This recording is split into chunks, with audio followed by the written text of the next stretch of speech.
Seguimos con el segundo panel. Vamos a hablar en primer lugar de la economía de la complejidad, tal como se está estudiando en el MIT, y de las relaciones que tiene con la escuela austríaca. Para eso tenemos a Vicente Moreno Casas. Vamos a hablar también de Amartya Sen, que por cierto ha sido recientemente premiado con el premio Príncipe de Asturias de las Ciencias Sociales, y para eso tenemos a Luisa García Carrión.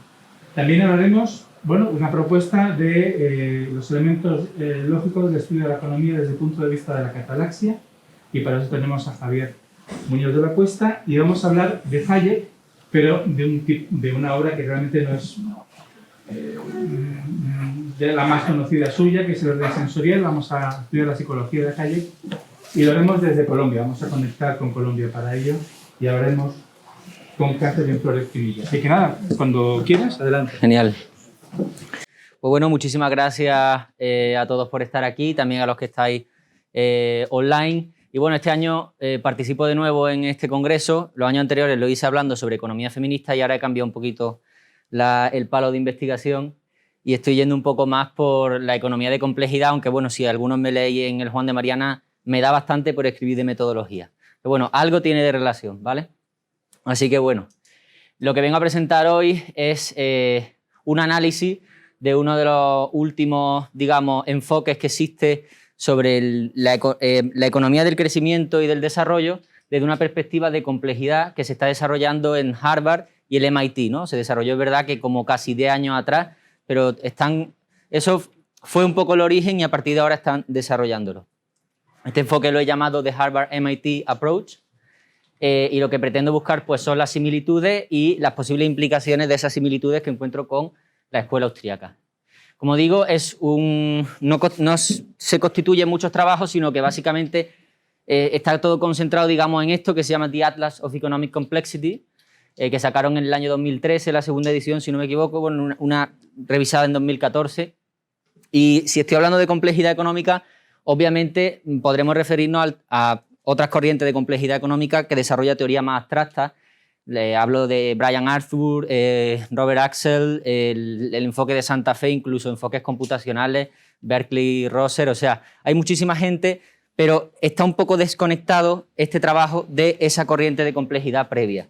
Estos autores simplemente desarrollan un nuevo enfoque al crecimiento económico en donde pretenden estudiar la complejidad económica, pero no nos interesará tanto esa definición o teoría de complejidad, sino más bien la teoría que anda detrás de eso, que tiene mucho que ver con la teoría del conocimiento de Hayek.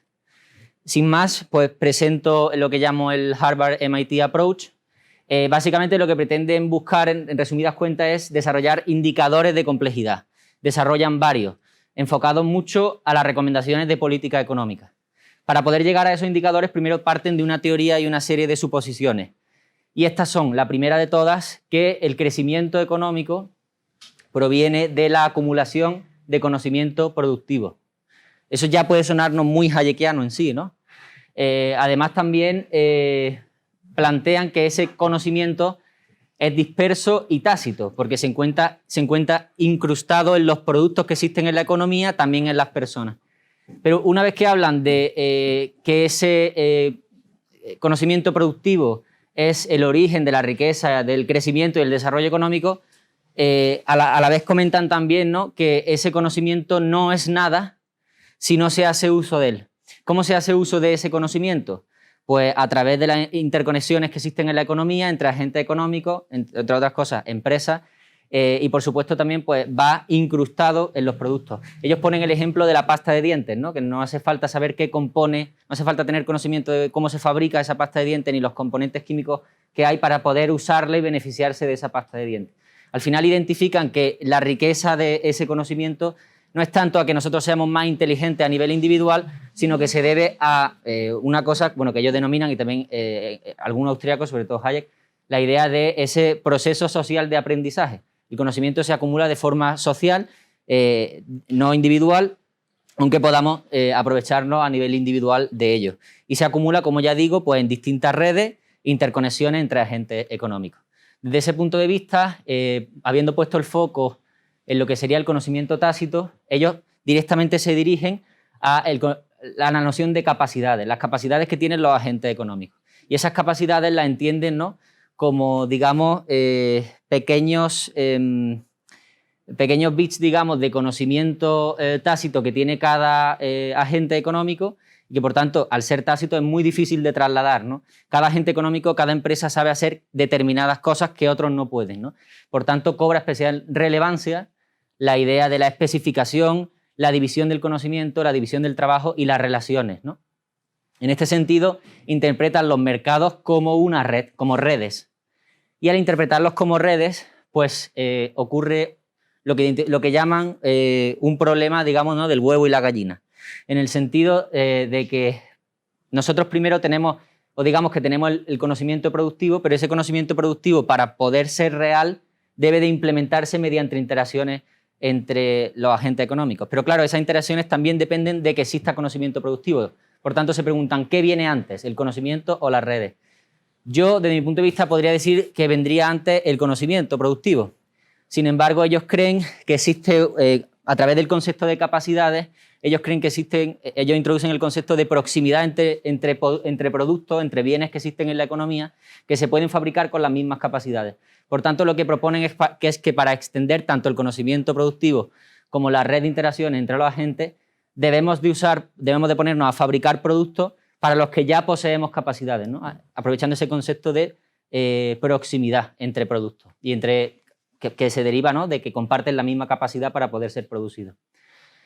Esto luego lo representaron, bueno, antes incluso que desarrollar las de complejidad económica, desarrollaron una cosa que llamaron el Product Space, que básicamente es esto, que es una red de productos donde están interrelacionados en función de las capacidades necesarias para producir X productos.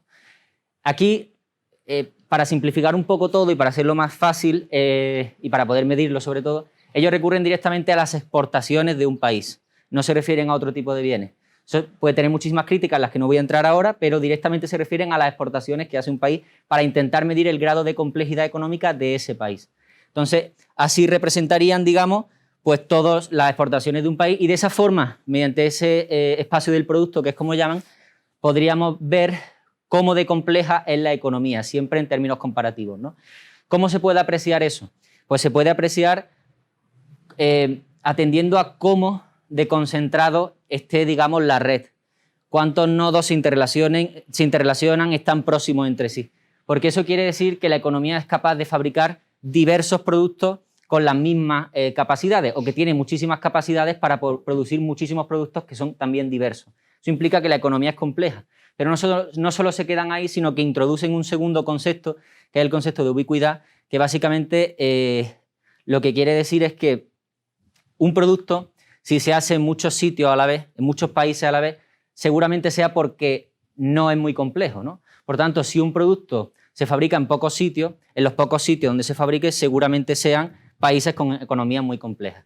Entonces, mezclando el concepto de diversidad, es decir, si un país fabrica muchos productos y cómo de ubicuos son esos productos, pues pueden llegar a alcanzar un grado o a establecer un ranking siempre relativo de complejidad entre los distintos países, que se puede observar y que se representa con las relaciones que existen entre los distintos productos en el Product Space, ¿no? Economías menos desarrolladas tendrán, por tanto, digamos, una red menos conjunta, conglomerada, un poco más dispersa, donde existen nodos más pequeños pero mucho más dispersos. Una economía más compleja estará mucho más agrupada, tendrá nodos mucho más grandes, ¿no? Y será fácil identificar qué productos son más complejos, qué capacidades tiene ese país. Luego, una vez que son capaces de establecer a través de estos conceptos distintos medidores de complejidad económica, lo que pretenden es hacer bueno, y ese es el objetivo y así lo establecen en distintas partes del trabajo, intentar dar una recomendación de política económica. Entonces, a través de esto lo que pretenden es que sea un mapa tanto para políticos como para, digamos, empresarios, para identificar en la economía qué productos están próximos a las capacidades que tiene ese país para intentar desarrollarse económicamente por ahí a través de esos productos o a través de esas vías. Pretenden que sea un mapa para el desarrollo, digamos, ¿no? Ese sería el objetivo final. Entonces, una vez, yo recomiendo que os leáis el The Atlas of Economic Complexity. Es bastante amplio, no sé si son casi 100 páginas, pero lo recomiendo bastante porque lo explican muy bien y aquí pues no me da tiempo a explicarlo todo de forma completa, digamos, ¿no? Pero creo que más o menos ha quedado claro cuál es la idea. Desde ese punto de vista, yo creo que hay bastantes similitudes con la escuela austríaca, con algunas teorías dentro de la escuela austríaca, no todas, que sería, en primer lugar, yo creo que aparte de identificar la economía o tratar la economía de forma compleja y no simple, que por supuesto es una de las cuestiones fundamentales, pero como no se refieren tanto a ello, pues yo me quiero centrar más en la idea de que ellos, la gente de Harvard y el MIT, Ricardo Huseman, César Hidalgo, que son los principales autores y líderes de este nuevo enfoque, digamos, pues tienen una visión basada en el conocimiento de la economía. Y además tratan este tipo de conocimiento como si estuviera disperso y fuera tácito. Y además lo entienden como un proceso social de aprendizaje y hacen hincapié en ello. Cosa que es bastante hayekiana, ¿no? Incluso antes de que Hayek hablara de fenómenos complejos a raíz del orden sensorial, en los propios trabajos de 1937 y 1945, Economics and Knowledge y The Use of Knowledge in Society, Hayek ya hablaba directamente no de conocimiento tácito, porque eso lo hace en el orden sensorial, pero sí ya ponían el foco en el conocimiento, incluso en la división del conocimiento y en cómo ese conocimiento se encuentra disperso en la economía. Después, por otro lado, también tiene mucha relación con una interpretación que hay de la teoría del capital austríaca, que la hace gente como Badger y Peter Levin, que Peter Levin es bastante conocido en teoría del capital, e interpretan el capital como, digamos, conocimiento incrustado o conocimiento que se traslada a través de los productos. Por tanto, en este sentido, los austríacos siempre han hecho hincapié en que el crecimiento económico viene de la acumulación de capital. Por otro lado, tendríamos a la gente de Harvard y MIT diciendo que viene de la acumulación de conocimiento. Pero sí sabemos que dentro de la escuela austríaca se puede interpretar la acumulación de capital como acumulación de conocimiento que va incrustado, es decir, como acumulación de conocimiento productivo que va en los productos, en el capital en este caso, pues podríamos ver que ambas teorías convergen en el sentido de creer que el desarrollo económico, el crecimiento económico, viene de la acumulación de conocimiento. También encontramos en esta teoría de capital que, por ejemplo, Lachmann pues introduce la idea de medir, siempre ha estado con von Baber la idea del tiempo medio de producción para que fuera un intento de medida del capital, ¿no? Pero es Lachmann uno de los primeros que propone intentar medir el grado de complejidad del capital, de la estructura de capital, ¿no? Eso que también se relaciona bastante con este enfoque de complejidad y lo que pretenden hacer la gente de Harvard y MIT. Por tanto, la gente de Harvard y de MIT no hablan de capital, hablan de exportaciones, eso podría ser un problema que se plantee. Sin embargo, tratan el product space, aunque sean exportaciones, como un reflejo de la estructura productiva del país. En ese sentido, ese product space, que más bien identifican con las capacidades que tiene la empresa, aunque podría introducirse el capital como una de ellas, comparte muchas características con lo que serían las consideraciones que tiene la escuela austríaca sobre el capital. Cosas como la heterogeneidad, la complementariedad, que el capital puede ser sustitutivo, y también la multiespecificidad, que es un concepto que introduce también Lachmann. En ese sentido, como digo, Huseman y el resto de autores se refieren más bien a las capacidades que a lo que sería el capital, pero creo que hay una importante similitud entre ambos enfoques.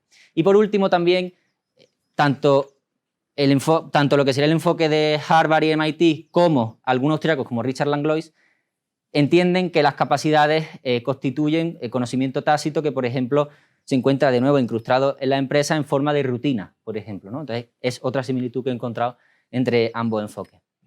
De aquí pueden derivar muchas implicaciones, digamos, teóricas incluso, ¿no? La idea de que desde el punto de vista austríaco, con ese énfasis en el capital, pues se intente crear lo que podríamos llamar como un capital space, por ejemplo, en un product space. La forma de mirar a las exportaciones y de ahí deducir que puede existir mayor acumulación de capital, pues podría ser una nueva forma de mirar o atender o intentar medir el grado de complejidad del capital. También la introducción de conceptos como diversidad, ubicuidad, proximidad o los propios indicadores económicos, pues pueden ser cosas que pueden apelar a los austríacos, ¿no? Desde mi punto de vista. Y en mi trabajo pues intento enfocarme más en lo que serían las implicaciones de política económica, y aquí al hablar de complejidad y de conocimiento tácito pues que me voy directamente a la imposibilidad del cálculo económico, y también ellos intentan proponer la idea, ¿no? Ellos creen que el mapa también es para los políticos. Yo creo que en ese caso puede afectar un poco la idea de la imposibilidad del cálculo económico, y lo que pretenden también ellos buscar es sobre todo un ambiente donde los emprendedores puedan prosperar con sus proyectos. Desde ese punto de vista yo encuentro como una buena forma de complementar o que ellos podrían adoptar Para ser un poquito más concreto, el enfoque de David Harper, que él denomina el Market Process Policy Program, que es precisamente para desarrollo económico y creo que comparte bastantes similitudes. Para concluir, pues simplemente destacar de este trabajo pues todas las similitudes en respecto a teoría del capital, incluso empresarialidad, la visión de la economía basada en el conocimiento para interpretar lo que sería el crecimiento y el desarrollo. También aquellas posibles como nuevos trabajos en el futuro, ¿no? Las implicaciones políticas y teóricas. Y también yo aquí me gustaría resaltar la idea de que puede haber una especie de convergencia un poco no voluntaria entre lo que sería ahora una de las nuevas innovaciones en la teoría mainstream en economía y lo que ya ha sido previamente pues, la economía austríaca. Desde ese punto de vista, igual presentar esto al mainstream y decirle, oye, que esto lo han dicho los austríacos antes de determinada forma, con sus matices, pero que hay muchísimos puntos centrales que es verdad que austríacos han comentado anteriormente y que ellos, por ejemplo, no citan. Pues igual sería una buena forma de presentar la escuela austríaca al mainstream económico y, como dice Roger Koppel en 2006, pues intentar ver a la escuela austríaca un poco a la vanguardia, digamos, de lo que es la última investigación en ciencia económica. Así que nada más, he concluido, así que muchísimas gracias por su atención. Paramos el vídeo para recordarte que el Instituto Juan de Mariana no recibe ni subvenciones públicas ni dinero de partidos políticos. Se financia gracias a las donaciones privadas de personas que, como tú, creen las ideas de la libertad. Puedes hacerte miembro del instituto o miembro de nuestro canal de YouTube. Para ello, deberás pinchar en el menú Hazte miembro en la web o en el botón Unirme en YouTube. Muchas gracias y te dejamos con la conferencia. Pues muchas gracias a todos por haber acudido y a toda la gente que también está online. Mi intervención va a ir un poco más en un sentido más límite, tal y como está diciendo, tal y como anuncia la mesa, como la mesa en la que estoy participando, y parte de una base que es el propio concepto de catalaxia o el propio concepto de economía como catalaxia que refiere Hayek en su Ley, Legislación y Libertad. Él decía que al final el concepto de economía se utilizaba en tan diferentes ámbitos y de tantas maneras que al final lo que convenía era cambiar el concepto e ir a lo profundo. A lo profundo en el sentido de una inclusión dentro de un propio sistema en el que las relaciones que se establecen entre los participantes no son solo de intercambio, sino de pura aceptación, de convertir, en palabras literales, de convertir al enemigo en amigo. Entonces, en este sentido, lo que propugnaba verdaderamente era un cambio de premisa, en el sentido humeano, que iremos desgranando a continuación, en el que ya no podía referir la premisa desde el punto de vista lógico con una caracterización, porque entonces en ese sentido el desarrollo lógico, la caracterización lógica, al final acabaría perdiendo su base como axioma, que es lo que pretendía aplicar Hume a los conceptos de las ciencias empíricas, como podía ser bien el derecho, en ese caso era la muerte del derecho natural que vemos en Sabine, o por ejemplo ya también, por supuesto, extensible a otros, como efectivamente es la economía o catalaxia en este caso. En este sentido, el desarrollo que podíamos hacer, o sea, la caracterización de la premisa, tiene que ser borrado de manera como premisa, como axioma, tiene que ser borrado del todo. Por lo tanto, no podemos hablar, para caracterizar a la economía o incluso la catalaxia, no podemos hablar de libertad, no podemos hablar de coerción, no podemos hablar, en definitiva, de ninguna de las escuelas que informan el panorama económico en términos generales. Si yo caracterizo la economía como algo esencialmente límite, estoy metiendo o estoy introduciendo un concepto que huye, introduciendo un punto de fuga en el desarrollo lógico de una disciplina, como en este caso es la economía. Un socialista, por supuesto, él referiría como posiblemente la coerción, la organización o diferentes puntos a la hora de caracterización de la premisa. Pero como dice mi maestro, en este caso Emilio Suñé, la lógica del derecho o la lógica de la economía no es una lógica particular. No existe, por ejemplo, von Wright, que podríamos hablar de una lógica en el derecho, en la ciencia jurídica, que imprime una necesidad el hecho coercitivo, la sanción, lo caracteriza como premisa, tenemos otros, como Bruno Leoni, etcétera, que todos parten de una premisa, pero no del verdadero hecho fundamental. ¿Por qué la premisa, desde el punto de vista lógico, es necesario caracterizarla de una manera que no tenga ningún tipo de caracterización intensiva, extensiva, connotativa o de cualquier otro tipo? Lo refiere Hume, que ya hemos hablado de él, y específicamente Sabine, en su historia de la teoría política, del pensamiento político, que lo introduce a Hume en un contexto como de muerte del derecho natural.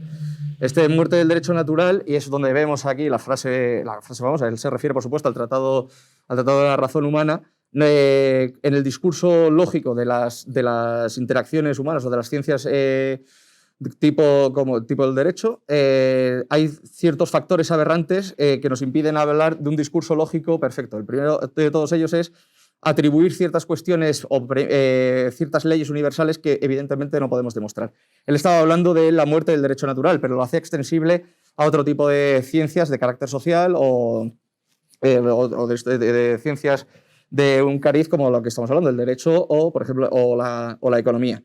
En este sentido, al final, en lo que vemos, este tipo de leyes universales que no podemos demostrar, al final lo que hace es la razón se acaba convirtiendo en un esclavo de las pasiones, que es una de las cuestiones que no podemos alejar una cuestión de la otra. Por tanto, lo que pretendía, y con ello decía la muerte del derecho natural, era porque no podíamos establecer un discurso verdaderamente causal en el que de las premisas se pudieran inferir, o de la premisa pudiéramos inferir condiciones implícitas formales que no se pudieran contradecir unas de ellas, porque siempre había un caso en el momento en el que la propia premisa es discutible, el resto de las premisas implícitas formales al final acaban pudiendo decirse una cosa y la contraria, y no hay una forma de decir verdaderamente que una es la otra si la premisa es una cuestión pasional. En ese sentido, la ciencia económica tiene esto como catalaxia, en el sentido de absorber o de incluir al amigo, de convertir al amigo en enemigo, en palabras poco poéticas de el enemigo en amigo de Hayek. La ciencia económica tiene, desde principios del siglo XX, con el desarrollo, principios mediados, una ventaja grande, y es la propia teoría de juegos. La teoría de juegos es en este sentido, parte de conceptos que son totalmente axiomáticos, y por tanto puede establecer un discurso verdaderamente de causa-efecto, un discurso causal, en el sentido de que la premisa parte de un sentido de utilidad que huye de cualquier tipo de psicologismo. La utilidad, el verdadero avance en esta forma de describir en las interacciones pues, en este caso, humanas, económicas. Ya sabéis que la teoría de juegos al final ha ido empleándose desde el principio para lo que nació, para las interacciones económicas, hasta cuestiones de ciencia evolutiva, en los mercados evidentemente, que también es para lo que nació, pero vamos, sistemas también legales, es decir, ha habido una ampliación bastante extendida en varios campos. Al final, el verdadero salto cualitativo lo dio von Neumann con su introducción a la teoría de juegos, que escribió con Oscar Morgenstern, en el momento en el que describe la utilidad huyendo de cualquier tipo de condición psicológica o incluso ética o moral, como por ejemplo podrían hacer los utilitaristas de la índole de, por ejemplo, Jeremy Bentham o Stuart Mill. ¿Cómo definía von Neumann la utilidad? Tenemos un libro de William Poundstone, que es la introducción a la teoría de juegos, que lo escribe con los casos clásicos de Alice y Bob, en el sentido de que alguien quiere algo en un contexto que las condiciones, las preferencias reveladas de cada uno de ellos, las preferencias reveladas es lo que cada uno de nosotros haríamos si no estuviésemos en unas condiciones de conflicto o con un interés opuesto al nuestro, o que incluso podríamos colaborar. Sencillamente eso es lo que nosotros haríamos, y por tanto tampoco tiene ningún tipo de condición ni moral ni ética. Sencillamente es lo que es desde un punto de vista estrictamente matemático, cuasi axiomático.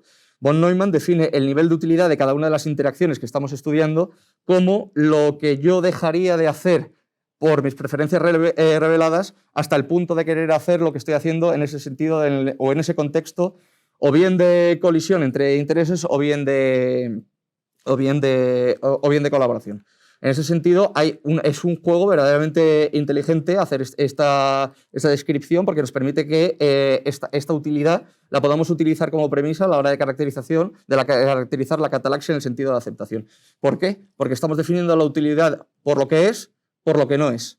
Es decir, la utilidad es todo lo que es mientras no es la alternativa, en un sentido booleano de 1 y 0, un universo descrito por un aspecto que está complementado por todo lo demás, en un universo concreto. Por lo tanto, al final la premisa la que estamos caracterizando en un sentido negativo.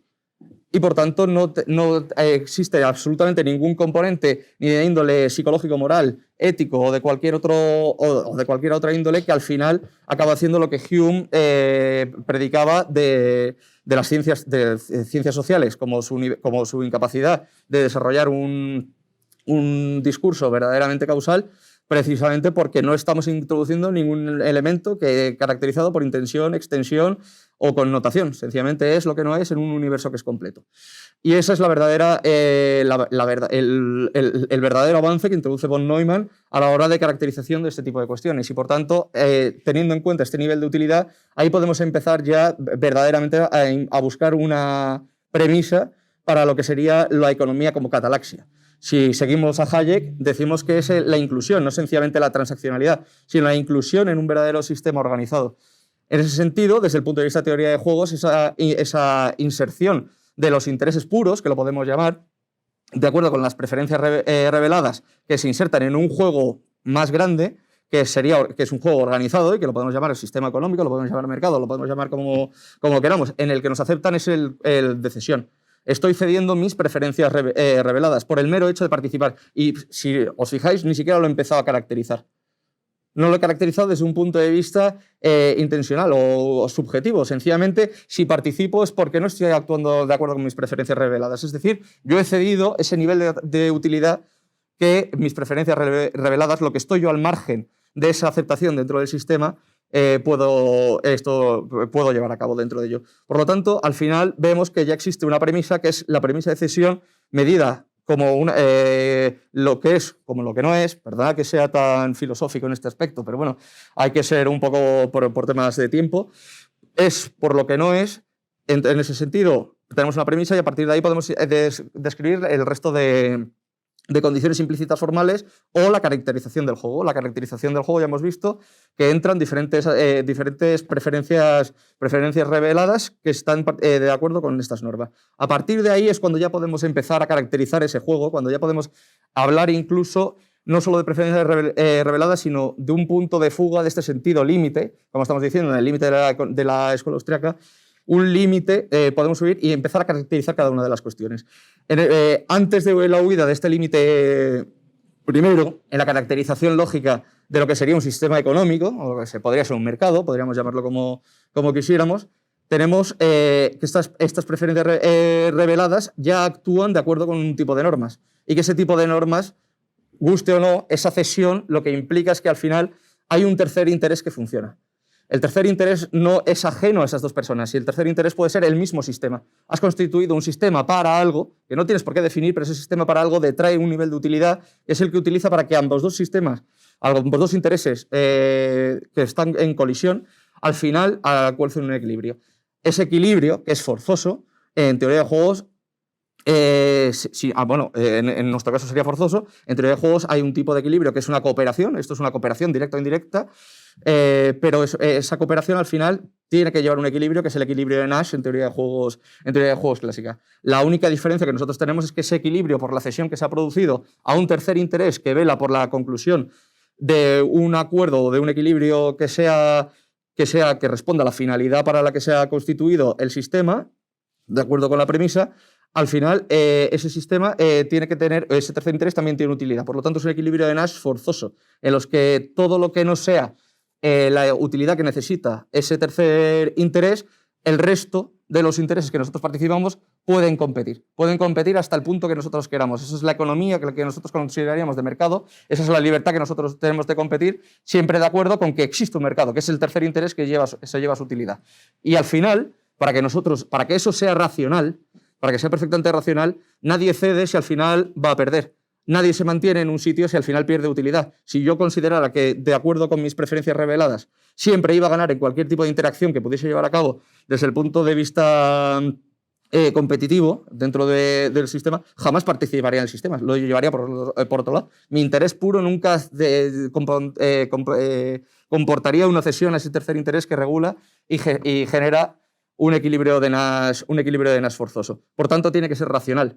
Al final, no tengo los cuadros, en el artículo lo podréis ver, pero al final ese tercer interés, si tú sumas una tercera columna, o sea, una tercera columna, son dos columnas adicionales en el cuadro clásico de representación de utilidades de la teoría de juegos, al final esa cesión revierte el que está participando. Por tanto, cualquier tipo de equilibrio de Nash, que sabéis que son los dos pares de equilibrio de resultados posibles, al final todo ese nivel de cesión se suma a todos los intereses puros participantes, de tal forma que siempre ganan, más que estando fuera. Por tanto, sigue siendo racional. Y ahora ya, en este punto, con una caracterización muy rápida, desde el punto de vista lógico, ya hemos visto que podemos tener la premisa definida de una manera no intensiva o no extensiva ni connotativa, las condiciones implícitas formales. Ahora sí que podemos empezar a definir cuál es un punto de fuga primero, en el que ya podemos introducir un elemento. ¿Cómo debe ser ese tipo de cesión a partir de este mínimo lógico que hemos descrito? Aquí es cuando vemos que ya entra el concepto de libertad. Y en el concepto de libertad a la hora de la cesión. Si esa cesión se produce, puede ser una cesión perfectamente coercitiva. Puede llegar a que ese tercer interés lo mantenga, te traiga todo el nivel de utilidad sin yo haber llegado a ningún acuerdo, sin dejar absolutamente ningún tipo de capacidad al desarrollo de las estrategias que me son acordes con mis intereses puros. Al final, si me han detraído todo ese nivel de interés, no tengo absolutamente ningún tipo de capacidad de llevar a cabo estrategias dentro del resto que ha sido cedido. Si además luego al final eso me lo han extraído, no tiene por qué después revertir el nivel de utilidad, aunque lo hiciera. El equilibrio de Nash forzoso sería de acuerdo con una detracción de utilidad que yo no tenía por qué ceder. Aunque siempre ganara, no sería racional participar en ese juego. Pero no sería racional no por el hecho de que pierda o gane, porque en realidad eso no es lo que determina la racionalidad en teoría de juegos. Verdaderamente lo que determina en este punto es que yo haya podido utilizar el resto de el menor utilidad de acuerdo con mis intereses puros, con mis estrategias puras, y al final que esa racionalidad se mantenga en el que siempre gane. Si me han detraído algo que no va a volver a mí, puede que fuera del juego gane más que dentro del juego. En ese sentido no será racional participar en eso. Eso sería una caracterización, por ejemplo, del socialismo, la detracción de mi nivel de utilidad del correspondiente a mi capacidad de desarrollar estrategias puras. Por tanto, desde el punto de vista lógico, yo sé que aquí todos, estamos donde estamos, en la escuela austríaca, desde el punto de vista lógico, la libertad ya no solo no es una caracterización previa, es una caracterización posterior al nivel básico o al nivel más límite de la caracterización lógica de un sistema económico, pero es la primera consecuencia implícita formal. Es decir, la libertad no es algo necesario, o sea, no es algo deseable, perdón, es algo necesario desde el punto de vista lógico para que la economía, como catalaxia, sea razonable y no algo puramente pasional. Entonces, en ese sentido, es más o menos un resumen que quería hacer un poco rápido en el sentido de otro austriaco que decía Ludwig Wittgenstein, que decía que de lo que no se puede hablar hay que callar, pero de lo que se puede hablar hay que ser muy claro. En ese sentido, he intentado ser claro, conciso y, bueno, muchas gracias a todos por haber venido. Bueno, buenas tardes. Mi nombre es Luisa García. Es mi primera vez en el Congreso de Economía Austríaca. Es también mi primera vez en el Instituto Juan de Mariana y es un verdadero placer. Y bueno, el trabajo lo hemos realizado entre Vicente Moreno y yo. Y bueno, básicamente la investigación ha estado orientada, como bien dice el título, en un análisis de las principales contribuciones del Premio Nobel de Economía Amartya Sen a la economía del bienestar y hemos tratado de realizar un análisis desde la percepción austríaca del bienestar. En primer lugar, cabe preguntarnos cómo llegamos desde los orígenes de la economía del bienestar hasta Amartya Sen. como economista y bueno, debemos saber que la economía del bienestar es una rama de la ciencia económica que está dirigida y está orientada a estudiar y analizar el bienestar a través de técnicas microeconómicas y por lo tanto también está orientada a estudiar el bienestar a un nivel agregado. Como sabemos, los orígenes de la economía del bienestar residen en Teodeme Carafa, un filósofo del siglo XV, y también en todos sus seguidores, así como el trabajo de los escolásticos y en sus discípulos. Y por otro lado también situamos los orígenes en el siglo XVIII con los clásicos ingleses, como pueden ser Jeremy Bentham y John Stuart Mill. Fueron estos autores utilitaristas los que sentarían las bases de lo que se conoce como la vieja economía del bienestar y que más tarde llegaría Vilfredo Pareto para sentar las bases de la llamada nueva economía del bienestar con el criterio de eficiencia paretiana. De este nuevo enfoque surgirían otros dos distintos entre los que triunfaría el enfoque Bergson-Samuelson con la función del bienestar social. Y luego más tarde ya, en el siglo XIX, encontramos a John Rawls, que presenta una nueva alternativa a la tradicional economía del bienestar con su base utilitarista, y es aquí cuando entra en escena Amartya Sen y a partir de los años 50 comienza a desarrollar su conocido enfoque de capacidades. Este enfoque de capacidades se presenta como, al igual que Rawls, una alternativa a la tradicional economía del bienestar que, bueno, como presentaré más tarde, tiene un enfoque completamente distinto, pero sin embargo debemos saber que Sen por primera vez define el concepto de capacidad en una conferencia en la Universidad de Stanford y entiende capacidad como la combinación o las combinaciones de las diferentes alternativas que una persona puede llegar a hacer, puede llegar a lograr y puede llegar a hacer. Por tanto, para el profesor Sen existen unas diferentes capacidades básicas en los individuos que al ejercerlas de forma diferente, por ende también los resultados son diferentes y distintos entre ellos, y también considera que esas capacidades y ese bienestar individual está estrechamente relacionado con el concepto de capacidad entendido como libertad desde un punto de vista positivo. A continuación, debemos saber que el concepto de desarrollo es esencial dentro del enfoque de capacidades, ya que bueno, este enfoque de capacidades fue la base teórica para lo que después se convertiría en el conocido como el Índice de Desarrollo Humano, que fue un medidor del desarrollo y del bienestar en los países utilizado por organizaciones internacionales como la Organización de las Naciones Unidas. Y básicamente resulta imprescindible porque el enfoque de capacidades se presenta como un enfoque totalmente diferente, ya que, a diferencia de otros enfoques tradicionales, pone en el centro las capacidades humanas y se dedica a medir, en vez de otros enfoques que, por ejemplo, están orientados a medir el Producto Nacional Bruto de un país, el PIB per cápita, los avances tecnológicos o, por ejemplo, el nivel de industrialización de un país, pone en medio las capacidades humanas y entiende el desarrollo como esa expansión de las libertades reales de las personas. Y no solo eso, sino que además el profesor Sen entiende que la expansión de esas libertades está provocada por el desarrollo y viceversa. Y por lo tanto, también entiende que la libertad no es solamente el fin último del ser humano, sino también conforma los principales medios para alcanzar los principales propósitos del ser humano. Por lo tanto, sabemos que Amartya Sen no solamente rechazaba la idea tradicional de utilidad de los individuos, sino que además reinterpretó el concepto de capacidad como libertad, siempre entendido desde un punto de vista positivo.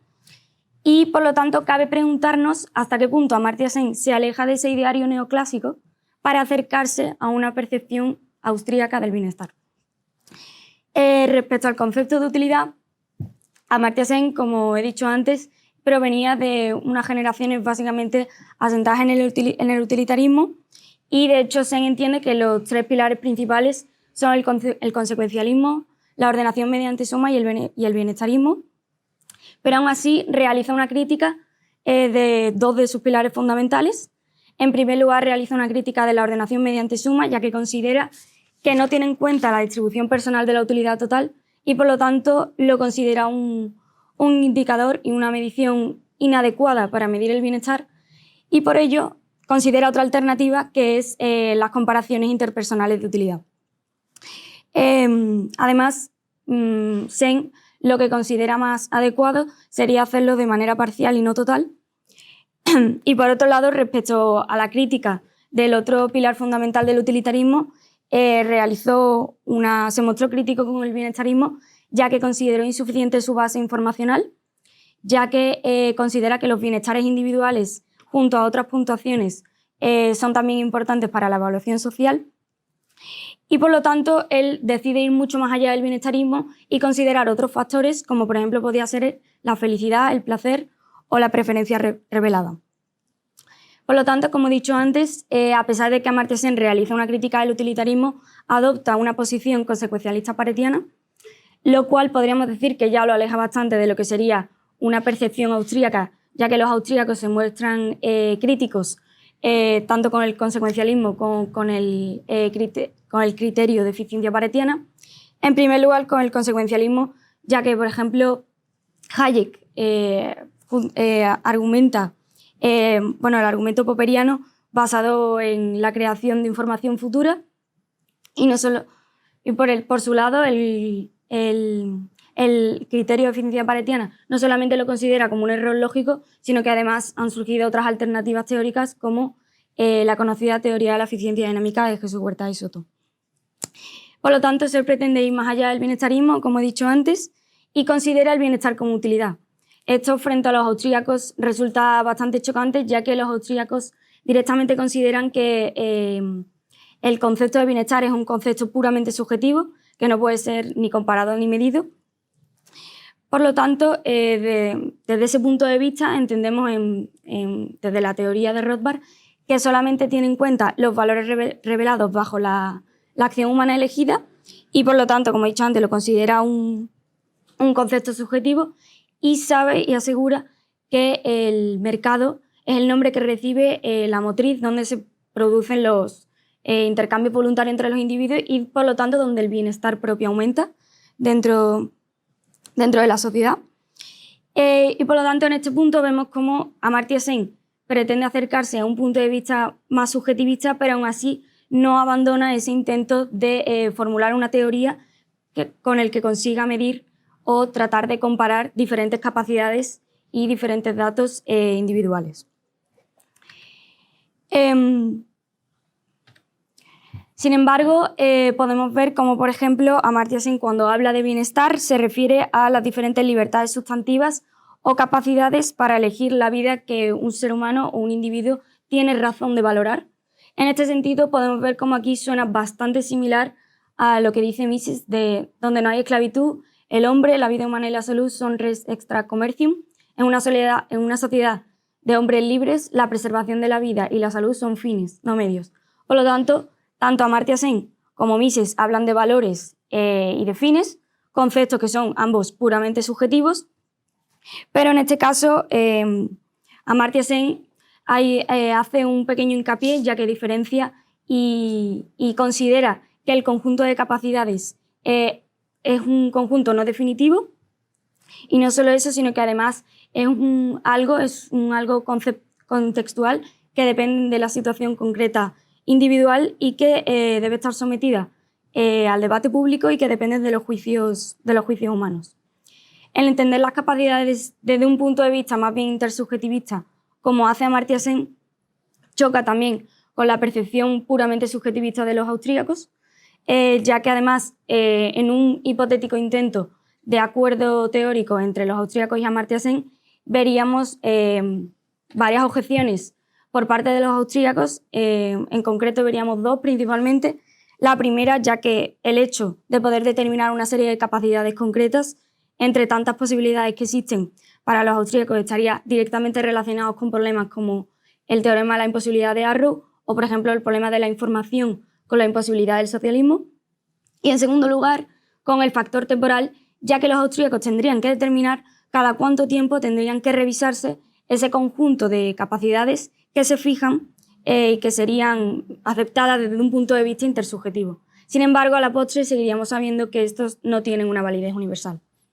Por lo tanto, aquí podemos observar el espíritu subjetivista de Amartya Sen, pero sin embargo podemos seguir viendo su punto de vista más bien intersubjetivista, que se aleja de la concepción austríaca y que también vería dos inconvenientes lógicos por parte de los austríacos. Por otro lado, respecto a la concepción de ese en general, sí es verdad que se asimila bastante el concepto de desarrollo, ya que hemos de decir que resulta bastante similar al de los austríacos, pero sin embargo, en otros choca con gran claridad. La gran pregunta que se plantea aquí, que se plantean tanto Sen como los austríacos, sería cómo se podrían realizar comparaciones entre diferentes estudios a lo largo del tiempo si sabemos que su unidad de medida serían cambiantes, es decir, cambiarían a través del tiempo. Por lo tanto, en conclusión, resulta bastante evidente que hay bastantes conceptos entre los austríacos y Amartya Sen que resultan bastante similares, como el del desarrollo, la concepción de la capacidad como libertad y el considerar la libertad no solamente como los principales medios, sino también como el fin último del ser humano. Y a pesar de que del mismo modo observamos esa posición algo más subjetivista por parte de Amartya Sen en comparación a otros economistas recientes pertenecientes al mainstream económico, sí es cierto que podríamos considerarlo como una especie de aproximación a la concepción austríaca. Sin embargo, esto será objeto de futuras investigaciones, sobre todo en relación al subjetivismo y a las posibles comparaciones entre datos y capacidades dentro de lo que sería la ciencia y el estudio de la ciencia económica. Sin embargo, a pesar de haber identificado varios puntos teóricos que tendrían gran similitud, es cierto que desde la óptica de la escuela austríaca seguirían siendo insuficientes. Muchas gracias.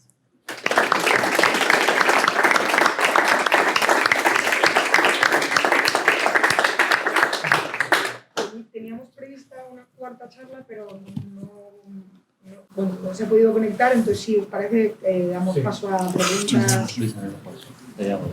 ¿Qué? Sí, es que me estoy muriendo. Sí. Sí, te pides un poco. Vicente, enhorabuena. Esta me ha parecido interesantísima. Sabes que he hablado de esto muchas veces contigo. Por ponerte un pero, tú, como quieres defender a los austríacos porque vienes de ellos y lo presentas en un congreso austríaco, quieres convencer al resto de la profesión económica de que reconozcan el trabajo que han hecho los austríacos, y como creo que es el mismo. ¿El autor que lo decía? No, Roger Coppel. Habría que reconocer a esta gente y darle... Brian Arthur, sí, lo dice, sí. Vale, pero yo les daría el coscorrón a los austríacos diciéndoles: por vuestro empeño antiempírico, antimatemáticas, antidatos, antisimulación, no habéis desarrollado todo esto que lo teníais vosotros, que erais en un momento dado de la historia quizás los únicos que lo teníais y los que mejor posicionados estaban, y lo ha desarrollado otra gente. Entonces ahora hacer el favor de salir de vuestro cascarón y aprender de todo lo que han desarrollado ellos. Porque esta gente ha construido modelos, ha recopilado datos, es decir, ha llevado la idea de complejidad más allá. Más allá de decir que todo es muy complicado, es verdad, y más allá de decir que es que estos modelos simplones de macro o lo que sea no reflejan la realidad, pero hay otra gente que sí lo ha hecho. Entonces, enseñarle eso a los austríacos, o sea, como tú lo has hecho, seguir, oye, el trabajo de toda esta gente es valioso, porque no se quedan esas teorías abstractas sin detalle. Sí, yo estoy bastante de acuerdo con ello. Es verdad que como al final, al introducir este tipo de enfoques nuevos, pues automáticamente lidiamos con matemáticas, datos, estadísticas, podemos entrar en terreno metodológico en el sentido pues de qué tipo de validez podría tener eso a nivel más epistemológico para la escuela austríaca, pero creo que igual sería uno de los primeros pasos que habría que dar en ese sentido para buscando precisamente esa convergencia. El hecho de, por ejemplo, estudiar, una de mis investigaciones ahora está siendo qué supondría este nuevo enfoque de complejidad o la teoría de complejidad para el clásico debate de los austríacos sobre las matemáticas. O sea, si la teoría de complejidad, normalmente, como has dicho tú, Paco, la crítica de los austríacos a las matemáticas en economía es porque normalmente la matemática algebraica representaba la teoría económica de forma simple. Pero es verdad que ahora que se desarrolla la teoría de complejidad y muchísima gente desarrolla modelos computacionales que incluso cumplen con muchísimas de las suposiciones que hacen los austríacos, por ejemplo, heterogeneidad en los individuos. Es verdad que igual sería un poco más complejo la idea de representar agentes verdaderamente vivos, pero incluso hay trabajos de gente de física que se está uniendo ahora que propone el hecho de alguna forma intentar recrear de la forma más realista posible lo que sería las decisiones de una persona, ¿no? Agentes vivos, no solo agentes programados por el propio, digamos, el propio investigador, aunque eso podría ser una de las limitaciones. Pero aún así yo creo que el hecho de presentar, y lo dice Brian Arthur, donde reconoce precisamente al austríaco, es la idea de justamente de que igual otra matemática algorítmica sí puede representar todos los procesos que no están en equilibrio, que llevan reivindicando los austríacos desde mediados del siglo XX. Entonces, incluso yo diría que casi desde Menger. Entonces, en ese sentido, estoy de acuerdo con ello, muy de acuerdo con ello. Y yo en este caso, en este paper, no solo es para mostrar a los austríacos lo que están desarrollando en otros sitios, sino justo para ver, oye, que de aquí se pueden sumar fuerzas de alguna forma, ¿no? Algunas técnicas, algunos métodos que vosotros uséis pueden ser buenas para nosotros. Y también, como por otro lado los austríacos han desarrollado muchísima teoría, por ejemplo, teoría del capital, también teoría del conocimiento, pues igual también puede servir para ese enfoque en el sentido, por ejemplo, de intentar fundamentar ese crecimiento económico en una buena teoría del capital, ¿no? Yo creo que sería básicamente intentar sacar lo mejor de cada corriente, pero no tengo ninguna duda de que ese es el camino, en el sentido de intentar buscar lo mejor de cada cosa y enseñarle justo a los austríacos que igual hay alternativas más allá del clásico rechazo a las matemáticas, ¿no? A las matemáticas, que incluso desde fuera de la escuela austríaca ven casi que no hemos construido un muñeco de paja al que siempre atizamos, ¿no? Que es la idea de matemática algebraica, ¿no? Pero es que también hay alternativas a eso, y una de las alternativas es el enfoque de complejidad. Está por explorar y está por investigar y, por supuesto, por debatir. Entre otras cosas, esa es la razón y el motivo de presentar el paper en este congreso. Una cosa muy rápida, Luisa. Sí. Yo cuando me leí Development as Freedom, mi impresión fue, este hombre se pasa todo el libro confundiendo la palabra libertad y la palabra capacidad. Es decir, yo no lo felicitaría y diría, tiene esto en común con los austriacos. Yo a cualquier austriaco le diría, ¿por qué usa usted la palabra libertad como libertad de acceso a crédito? No se refiere a que no esté prohibido, sino que simplemente que lo tengan. Libertad educativa, libertad sanitaria. No se refiere a que no esté prohibido, se refiere a que tengan esos servicios. Mira, ese término no se usa así.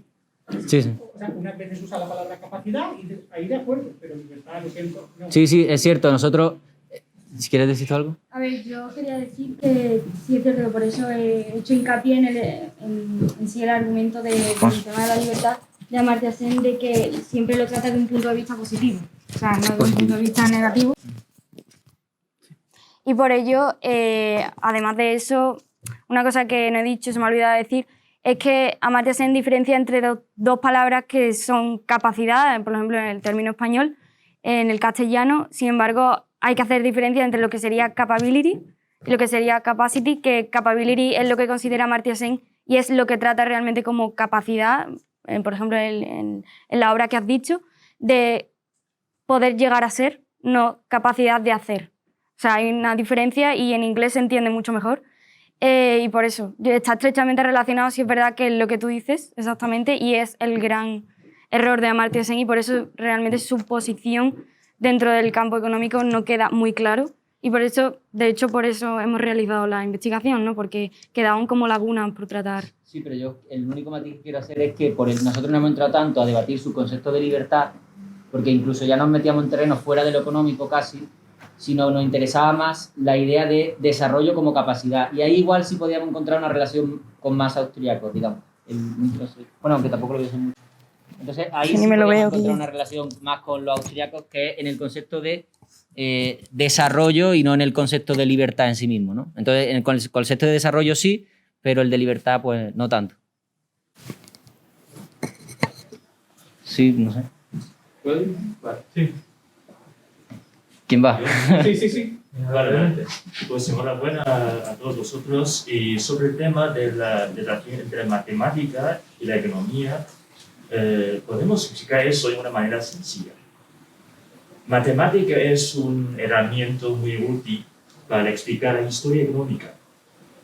Así que, desde un punto de vista teórico, la teoría económica para la gente de sociología es algo de a priori. Pero para explicar la historia económica, según dices, usamos muchos elementos, por ejemplo, datos, matemáticas, para explicar.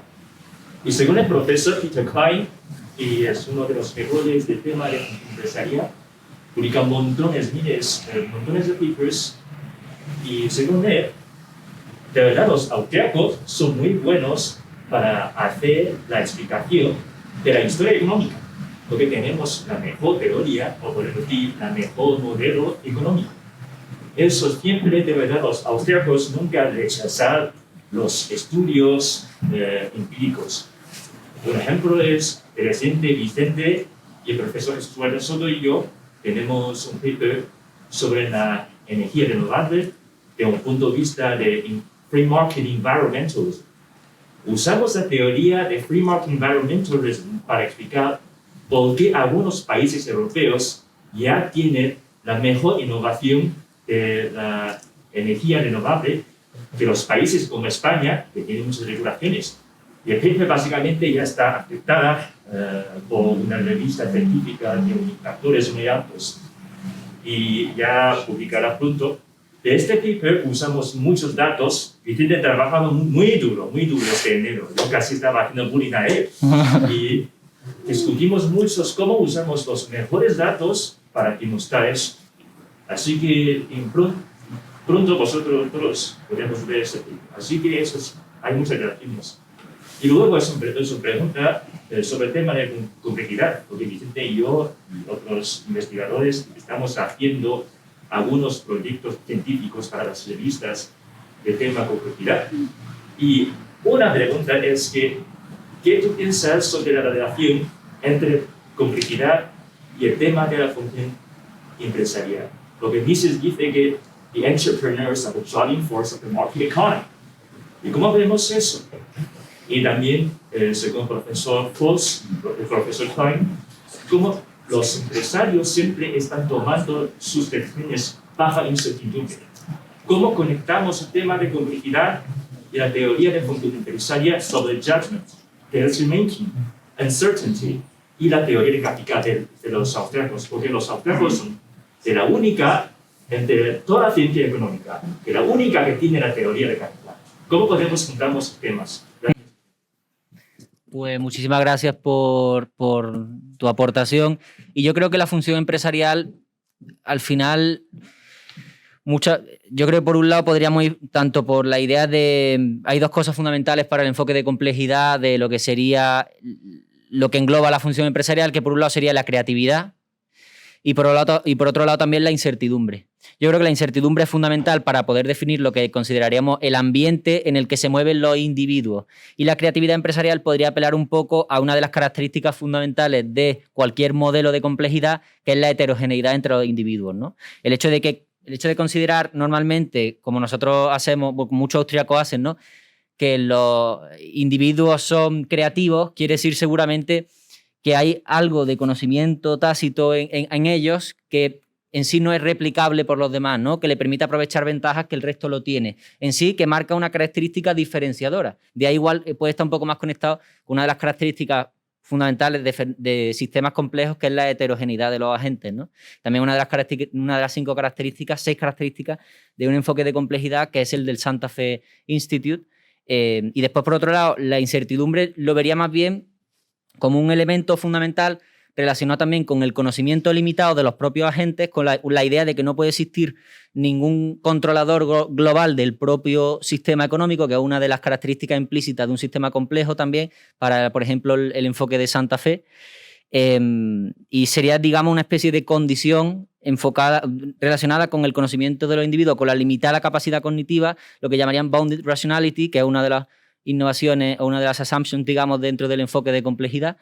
Y lo vería por ese lado un poco, y también para definir el ambiente. Incluso podríamos meternos en un enfoque de complejidad que a mí me gusta mucho más, que sería el de Barclay-Rosser, que lo entiende como de forma dinámica y se va mucho al concepto de Hayek de emergencia de los órdenes espontáneos, desde un punto de vista dinámico, más que otros enfoques de complejidad que se centran solo, digamos, en cómo se pueden computar o incluso de forma algorítmica normalmente determinados sistemas complejos. O sea, yo creo que de esa forma se podrían relacionar. ¿Y había alguna pregunta más o no? De teoría del capital. Por ejemplo, en este paper lo que planteo es que una de las cosas que considero que carece el Harvard-MIT approach es de teoría del capital. Entonces, en ese sentido, he citado a algunos autores austríacos que le dan esa misma visión del conocimiento, digamos, más puramente hayekiano a la teoría del capital del austríaco, y de esa forma yo creo que se podrían solapar, pero yo creo que es fundamental introducir esa teoría del capital. Sí. Y bueno, más bien he ido por Lachman y Peter Levin, que son seguidores posteriores que son las que hacen más una interpretación desde el punto de vista de complejidad y conocimiento. Sí, sí. Muchas gracias. Bueno, enhorabuena por la charla y me ha gustado mucho. Quería saber cómo crees que se relaciona el modelo que nos has enseñado con los triángulos hayekianos, por ejemplo, porque yo lo que diría a primera vista, sin haber leído todavía el paper, pero tengo muchas ganas de hacerlo, es que sería una vista desde arriba de lo que es el triángulo hayekiano y vas interconectando los distintos niveles, ya no vista plana de cómo se ve según los niveles de producción, sino desde arriba y según que sería algo tan caótico como lo que nos has enseñado, ¿no? Los bienes en distintos niveles, cómo se juntan y eso, entonces quería saber tu opinión sobre eso. Es bastante complicado. De hecho, una cosa a la que le he estado dando bastantes vueltas, en la forma que normalmente representan los austríacos, pues el capital con el famoso triángulo hayekiano, por ejemplo, luego incluso los diagramas que desarrolla Roger Garrison para intentar explicar cómo funciona cómo se interrelacionan distintas cosas, ¿no? Teoría del capital, mercado e incluso la frontera de posibilidades de producción. Yo lo veo complicado porque al final, por ejemplo, una de las cosas, Hayek ahí puede pecar de neoclásico en el sentido de representar, hablar del capital de forma un poco simple, con un triángulo, quiero decir. Igual se podía ver alguna forma, no lo sé. Yo creo que eso está abierto a futura investigación. Pero por eso planteo la idea de intentar crear, en vez de un product space, un capital space.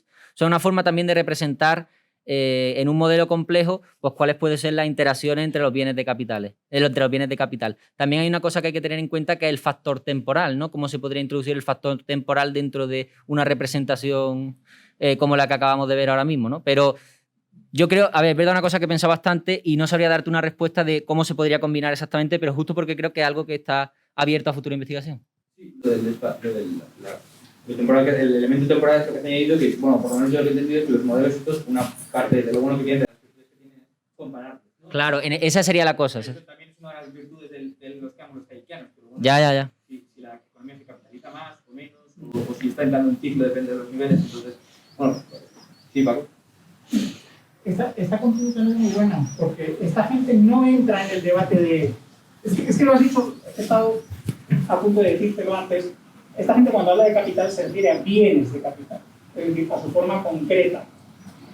Maquinaria, industria.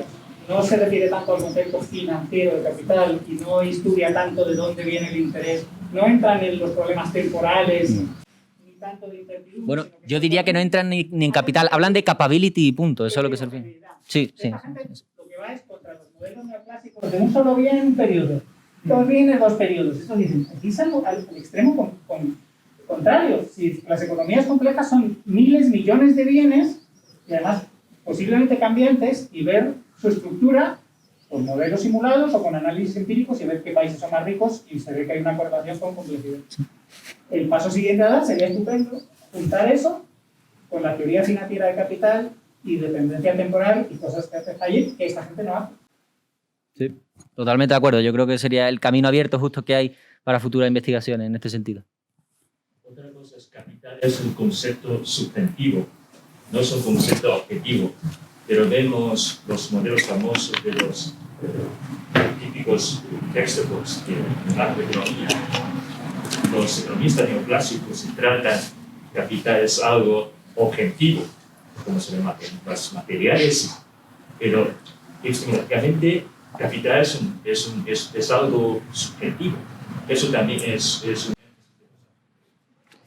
Yo, en ese sentido, por ejemplo, ya que han mencionado a Peter Klein y Nikolai Voss, yo creo que podríamos basarnos, entre otras cosas, en su teoría o por lo menos en el matiz que hacen ellos con respecto a la teoría del capital, entenderlo desde el punto de vista de la inversión, no como capital dado y punto. Ese sería uno de los errores de la teoría de Kirchner, el suponer que el empresario no tiene que poseer capital e ir más por ese lado, ¿no? Por la idea de que al final el capital depende de la inversión. Existe, por supuesto, heterogeneidad en el capital y pues yo creo que también podría estar relacionado íntimamente, como ellos hacen, con la idea de la función empresarial, ¿no? Con el que ser el empresario el que reproduce el capital a través de sus decisiones de inversión, ¿no? Esa sería un poco, yo creo que la conexión que podría hacer con los teóricos que ha comentado antes Nikolai Voss y Peter Klein.